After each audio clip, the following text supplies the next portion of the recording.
Je me souviens avoir cherché le I Remember de Joe Brenard chez Barnes & Noble à New York, mais il ne l'avait plus.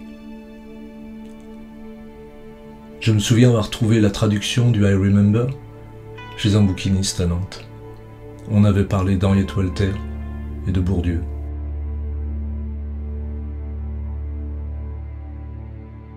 Je me souviens de ce gars qui passait parfois quand j'étais pompiste de nuit, un insomniaque qui, pour passer le temps, faisait des allers-retours entre Cholet et Angers par la nationale. Je me souviens du premier roman que j'ai emprunté à la bibliothèque municipale, Michel Strogoff de Jules Verne, à cause du prénom et parce que c'était la première étagère à droite en entrant et que je n'avais pas osé aller plus loin. Je me souviens de Stéphane, du soir où il est passé me dire adieu. Il avait amené une bouteille de rhum mélangée à de l'orange. Il disait qu'il voulait partir en Irlande pour y mourir à coups d'alcool. Nous n'avions pas 20 ans. Je me souviens de ce patron de bar de Saint-Gilles-Croix-de-Vie, étonné que je devine que, dans sa bouteille de gnôle, qu'il dissimulait derrière un papier journal, se trouvait une vipère. Je me souviens des photos que je prenais dans le jardin de mes parents, en utilisant les fils électriques pour composer l'image. Je me souviens d'un samedi matin, où ma mère et moi, on a traversé vraiment transit peur l'allée bordée de peupliers qui menait à l'école maternelle, parce qu'un taureau s'était échappé du marché aux bestiaux. Après vérification, ce n'est qu'en 78 que le marché aux bestiaux s'est tenu le lundi. Je me souviens que ma mère, parlant de l'orage, disait « elle » et non pas « il », une autre de ses peurs. Je me souviens de ma tante qui disait « c'est tout un art ». Je me souviens des mots brodequin et godillot. Je me souviens que mon père cirait les chaussures tous les dimanches matins. Je me souviens que parfois je me relevais quand j'entendais le générique de la piste aux étoiles. Je ne me souviens plus de combien de numéros de cirque on m'autorisait à regarder, mais demeure le souvenir de l'injustice. Je me souviens des disquaires qui bradaient les vinyles à l'arrivée des CD, et pour beaucoup avant de fermer définitivement. Je me souviens du disquaire Vivien qui vendait de l'électroménager et où se trouvaient encore des cabines pour écouter les disques. Des cabines vitrées avec des montants de bois peints en marron. Je me souviens du mercredi matin où l'antenne locale de Radio France a consacré une émission au blues, étape décisive d'une découverte. Je me souviens des Davy Crockett reçus en cadeau, que je lisais d'une traite dans mon lit le matin de Noël. Je me souviens de la fierté d'acheter des disques où figurait un autocollant, un port américain. Je me souviens que ces disques-là étaient protégés par une enveloppe non pas en papier blanc, mais en kraft. Je me souviens de la première fête de la musique, d'avoir joué de la guitare avec François, un copain du lycée, sur un banc du centre-ville. Personne pour nous écouter. Mais la victoire dérisoire de jouer dans l'espace public, sans que les flics puissent trouver à y redire. Je me souviens de Chevalier, un grand type aux cheveux mi-longs qui parcourait la ville toute la journée. J'avais peur chaque fois que je l'apercevais dans son par-dessus gris. Les copains au collège disaient que parfois, quand il passait devant chez lui, il ouvrait la fenêtre et se mettait à pisser. C'était pas le seul fou à errer dans la ville, mais celui-là avait connu mon père à l'école et venait le saluer chaque fois, et moi avec. Je me souviens d'une rencontre au cimetière. C'était pour la Toussaint. Il s'est approché dans l'allée, a serré la main de mon père, a posé une main sur une de mes joues, puis s'est penché pour embrasser l'autre. Il était venu là pour sa mère. C'était elle qui s'occupait de lui avant. Je me souviens d'un gars qu'on croisait dans les concerts le samedi soir et qu'on avait surnommé Grande Dent. Chaque fois, en fin de soirée, quand il était fin sous, il montait sur scène et il chantait « Oh Mamie Blue ». Je me souviens de ce gars qui avait débarqué en plein milieu de la nuit à la station. Il était en costume de cérémonie. Il m'a dit qu'il venait de défoncer une cabine téléphonique avec sa voiture. Volontairement, il sortait d'un mariage. Je me souviens du bruit de la cabine téléphonique s'effondrant sous le choc de ma marche arrière. Et comment on était rentré très vite à la résidence universitaire. Je me souviens de ce gars qui venait souvent au bar de l'hôtel de ville, près du lycée. Barbu, manteau noir, écharpe rouge et béret noir. On savait qu'il chantait dans des cabarets à Paris. L'aura que ça lui donnait. Je me souviens de mon premier cours d'allemand, où le père de famille lisait le journal dans un fauteuil en fumant la pipe, pendant que sa femme faisait la cuisine. Je me souviens que leurs enfants, Rolf et Gisela, aimaient jouer au tennis de table. Ça fait assez peu pour une conversation. Je me souviens de ce gars qui travaillait sur le chantier du supermarché qui était en train de s'installer près de la station-service. Il était spécialisé dans le montage des poutrelles métalliques. Il vivait dans une caravane. Une nuit, il était venu boire des bières avec une fille à la station. Elle savait très bien qu'il ne resterait pas. Je me souviens des gestes précis de mon père quand il tuait des poules ou des lapins. Je me souviens de celui que j'appelais enfant Luc la Terreur. Il me cognait dans la cour de la maternelle. Lui et sa sœur venaient du Liban. Ils avaient été adoptés par un fermier voisin. Le père était bègue et alcoolique. Je me souviens que Luc était devenu chauffeur routier et qu'il s'est tué en voiture. Je me souviens de l'émotion ressentie quand sa sœur venait faire le plein de la voiture qui servait à la livraison du lait. Sa beauté et l'odeur sûre à vomir dans la chaleur de l'été. Je me souviens d'Anonyme. Ce sont eux aussi qui ont fait ce que je suis ou ce que je crois être. Je me souviens de l'inscription au-dessus du confessionnal. Heureux les simples d'esprit. L'énigme de la phrase. Je me souviens de ce gars à la fac qui ponctuait chacune de ses phrases par « tu vois » et comment c'était pénible. Je me souviens de ce gros oiseau blanc recroquevillé dans le fossé de la Nationale. L'imagination en branle du gamin, imaginant un oiseau exotique, une possible découverte. Un événement qui se serait glissé au creux de l'habitude et des répétitions du quotidien. Seulement un dindon, sans doute tombé d'un camion. On l'a mangé à Noël. Je me souviens des siestes à la maternelle, de grands rideaux bleus et de l'institutrice qui travaillait derrière une table, spectateur dans la pénombre. Je me souviens des voitures accidentées qu'on ramenait à la station-service. Du verre brisé, parfois une trace de sang, un jouet oublié, un apprentissage de la mort. Je me souviens de la première chanson que j'ai écrite pour le groupe de François au lycée.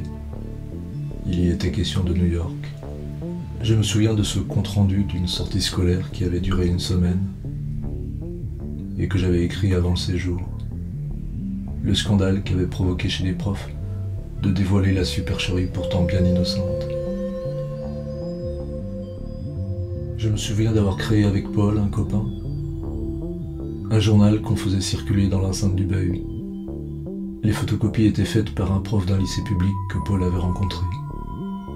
Je me souviens avoir failli être exclu du lycée pour un article sur la télé qui avait pour titre « Cathodique pratiquant ». Je me souviens de l'anecdote que racontait mon père, un de ses rares récits, d'un renard allongé dans la cuisine de la ferme et qui ouvrait un œil de temps en temps. Je me souviens de son départ à l'armée, direction Baden-Baden. La première fois qu'il prenait le train, du gars sympa qu'il a rencontré et qui l'a guidé dans le métro entre Montparnasse et Gare du Nord, et comment ils ont profité d'un long arrêt à Strasbourg pour aller visiter la cathédrale, malgré l'interdiction qu'on leur en avait fait. Je me souviens d'avoir compris que très tardivement ce que ça révélait du bonhomme. Je me souviens de mon arrivée au collège d'Artenay, ma première affectation. Le principal m'a demandé si j'avais peur des élèves ou si c'était eux qui avaient peur. Je me souviens de ce parent d'élève qui m'a dit « On est un con qui n'ose pas dire son nom ». Je me souviens au café de l'agriculture de la grenade ramenée d'Algérie posée sur l'étagère aux bouteilles. Je me souviens du boucher charcutier, quasi sosie du beauf dessiné par Cabu, assis au comptoir en train de lire La République du Centre, un ballon de rouge devant lui. Je me souviens de l'employé du boucher, avalant lui aussi verre sur verre de rouge ordinaire, le teint de plus en plus jaune au fil des années, puis un jour remplacé. Je me souviens de Raymond, le simplet qui travaillait à la sucrerie d'Artenay. Il avait toujours une touffe de poils rebelles sous le nez. Je me souviens de comment toujours une bonne âme enfonçait la casquette de Raymond sur ses yeux, ou lui donnait une tape sur la tête, et lui de baisser les épaules et protéger son visage en souriant. Je me souviens de ce collègue qui, après quelques bières, avait posé sur la table basse de son salon un poignard et un revolver qu'il prétendait charger. Je me souviens de celui qui, un soir, derrière le théâtre d'Orléans, m'a posé un couteau sous la gorge, de lui avoir dit qu'il était du bon côté de la lame. Je me souviens du corps de mon père quand je suis entré dans la chambre de l'hôpital, tordu de douleur. Il venait de mourir. Je me souviens du cadeau de ma grand-mère maternelle pour ma première communion. Une montre. Quelques années plus tard, j'en brisais le verre et en tordais les aiguilles. Je me souviens de ces photos avec des enfants ou des adolescents en aube blanche, une croix de bois sur la poitrine et la famille en randonnée. Je me souviens que je me suis confessé pour la première fois le jour de la naissance de ma sœur. C'était dans un préfabriqué qui sentait la poussière. Je voulais dire ma joie, mais le gars agenouillé de profil devant moi, il ne voulait que du péché. Je me souviens du jour où j'ai passé le permis. C'était le lendemain de mes 18 ans. Mon frère m'avait déposé 2 rues plus loin, de peur que ça fasse mauvais effet de descendre d'une R17 Gordini décapotable. Je me souviens que j'ai quitté le stationnement sans mettre de clignotant. L'examinateur n'a pas dû s'en apercevoir. Je me souviens, aussitôt rentré, être allé en voiture au lycée. C'était pour un cours de sport. J'ai descendu la rue Sadi Carnot à 90, dans l'ancienne 2 chevaux de mes parents. Je me souviens du jour où j'ai planté la R17. Je devais aller à Angers pour remettre le mémoire de maîtrise sur Julien Gracq. J'avais peur d'être en retard, parce qu'il avait fallu attendre que la batterie recharge. Un dépassement sur la 3 voies, une voiture qui arrive en face, freiner, perdre le contrôle, aller taper dans une autre voiture qui arrivait, pris de côté, l'envoyer dans le champ de l'autre côté du fossé, apercevoir le levier de vitesse qui saute dans l'habitacle. La voiture immobilisée, vérifier qu'on n'a rien, descendre et aller vérifier que le gars en face dans la voiture, il est encore vivant. Je me souviens du premier devoir rendu à la fac sur Notre-Dame de Paris de Hugo. J'étais malade toute la nuit qui a précédé la correction.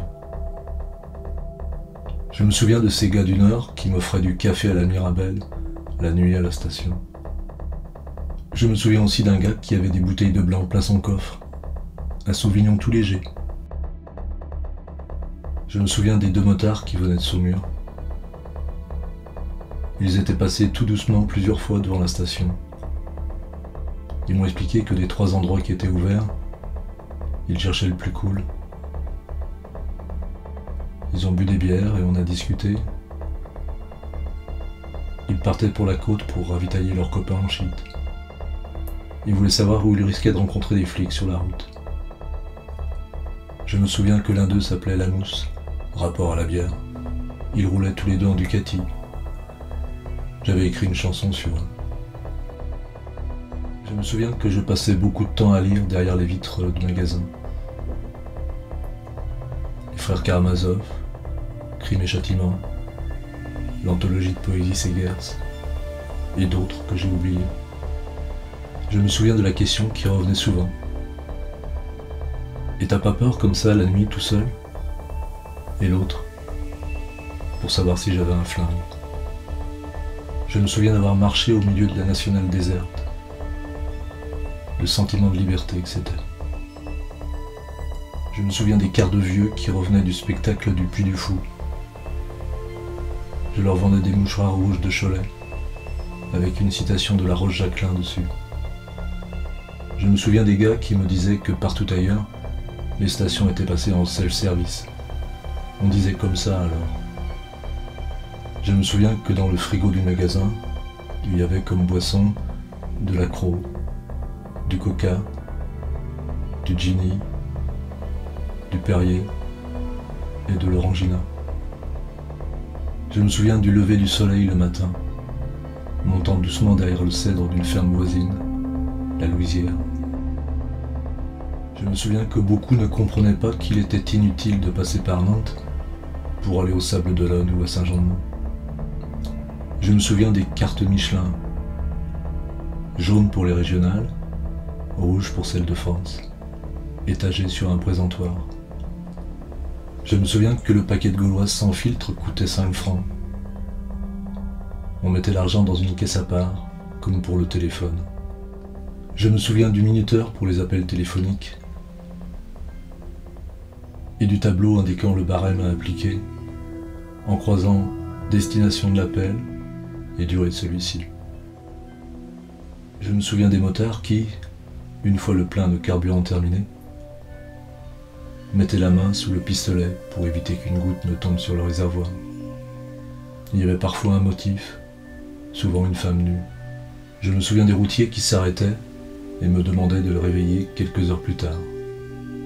Je me souviens d'un motard allemand à qui je me suis adressé en anglais et qui m'a répondu énervé qu'il était allemand.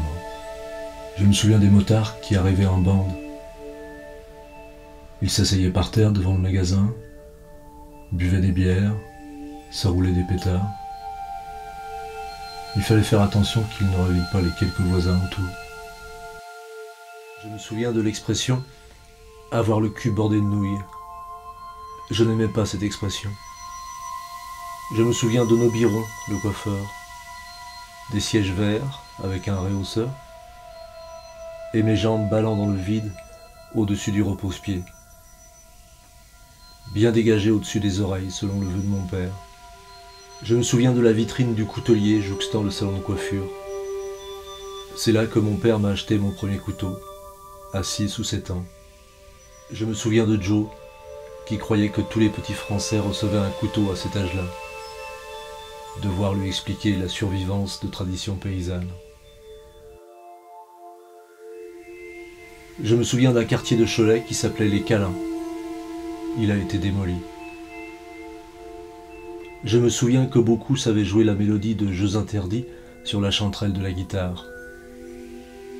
Je me souviens des odeurs de gomme et d'huile quand allais aux courses de côte avec mon frère. Je me souviens de la voiture qui passait avec son drapeau à damier blanc et noir pour signifier la réouverture de la route à la circulation. On apprend la portée du symbolique où on peut. Je me souviens de cet élève qui m'a annoncé avoir fugué de chez ses parents. Je me souviens de l'avoir revue une nuit en rentrant de Paris. Elle tenait la caisse d'une station-service sur une aire d'autoroute près d'Orléans. Je me souviens du bruit de la dynamo sur le pneu du vélo. Je me souviens de mon père poussant son Solex au bord de la nationale avant de partir à l'usine. Je me souviens du bruit du couvercle de la poubelle dans laquelle mon père vomissait chaque matin son petit déjeuner avant d'aller au boulot. Je me souviens des wagons fumeurs dans les trains. Je me souviens de ma grand-mère qui perdait la mémoire. Je me souviens qu'elle récitait la prière des morts en tournant autour de la table de la salle à manger.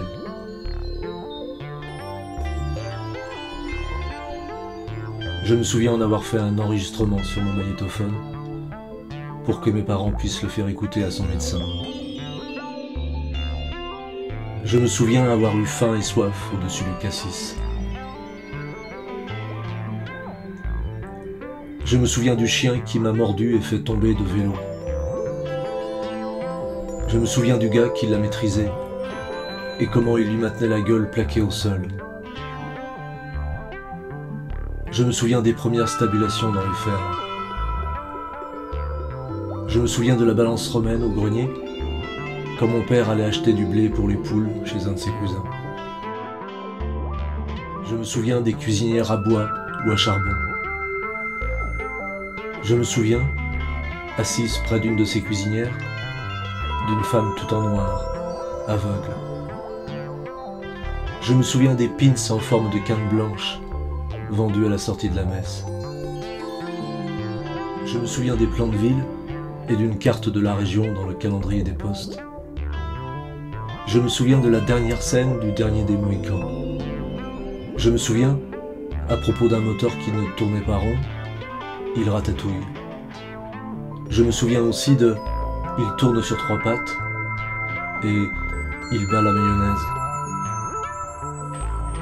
Je me souviens, à l'adolescence, avoir pris l'habitude de répondre, quand on m'interrogeait sur mon futur métier, « clochard ». Je me souviens d'une fille qui croyait qu'on apprenait à écrire à la fac de lettres. Je me souviens d'une prof d'anglais qui ne savait pas qui était Muddy Waters.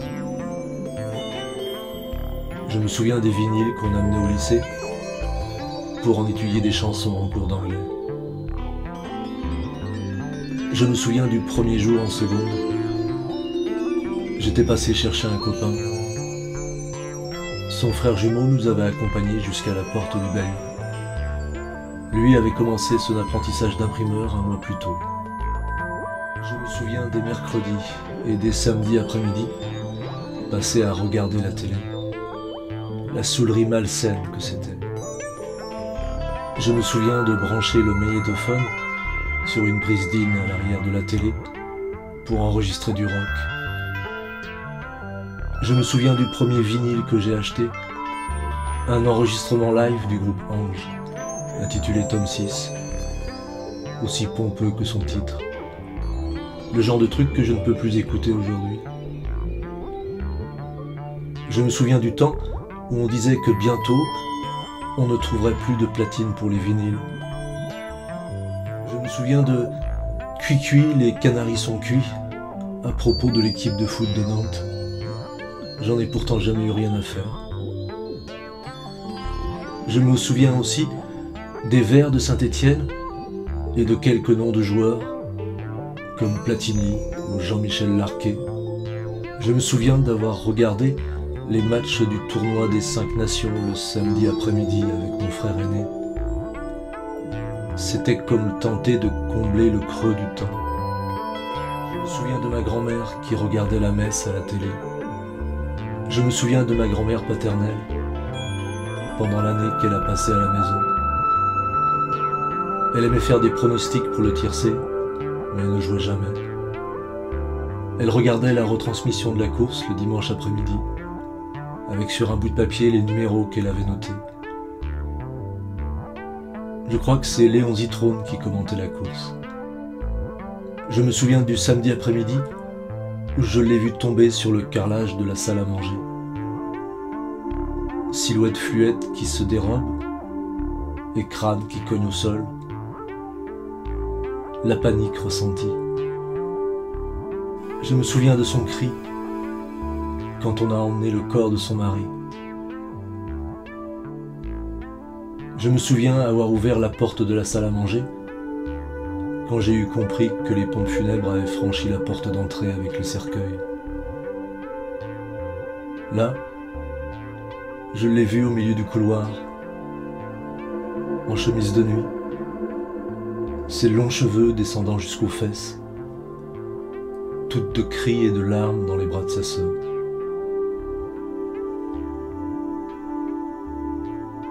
Je suis revenu appuyer mon front sur la vitre de la salle à manger en attendant qu'on vienne me chercher. Je n'ai jamais rien dit de ce que j'avais vu ou entendu. Je me souviens de l'inauguration de l'Intermarché. Des cavaliers déguisés en mousquetaires faisaient des allers-retours dans le parking. Je me souviens d'avoir gagné un cendrier à cette occasion. Je n'avais pas 10 ans. J'étais heureux d'avoir pu parler dans le micro de l'animateur. Je me souviens de la Micheline qui reliait Angers à Cholet. C'était comme le signe d'une bascule dans le passé. Je me souviens du mercredi des cendres, l'énigme que représentait l'expression. Je me souviens des touristes anglais qui tentaient de faire demi-tour devant la maison et des accidents qui s'ensuivaient. Je me souviens des chiens attachés à de longues chaînes dans les casses automobiles. Je me souviens aussi des empilements de carcasses de voitures et de m'être demandé comment tout ça pouvait bien tenir. Je me souviens qu'au garage qui jouxtait la station, on appelait graissage l'ancienne grange où se trouvait le pont hydraulique. Je me souviens que la pièce d'à côté, qui servait aussi d'atelier, avait conservé son nom paysan de loge. Je me souviens du cliquetis des roulements à billes de l'équilibreuse pour les roues. Je me souviens du bac rempli de sueur, de plonger la main dedans et de jeter la sueur sur l'huile de vidange répandue au sol. Je me souviens du bruit de courroie du compresseur quand il se mettait en route.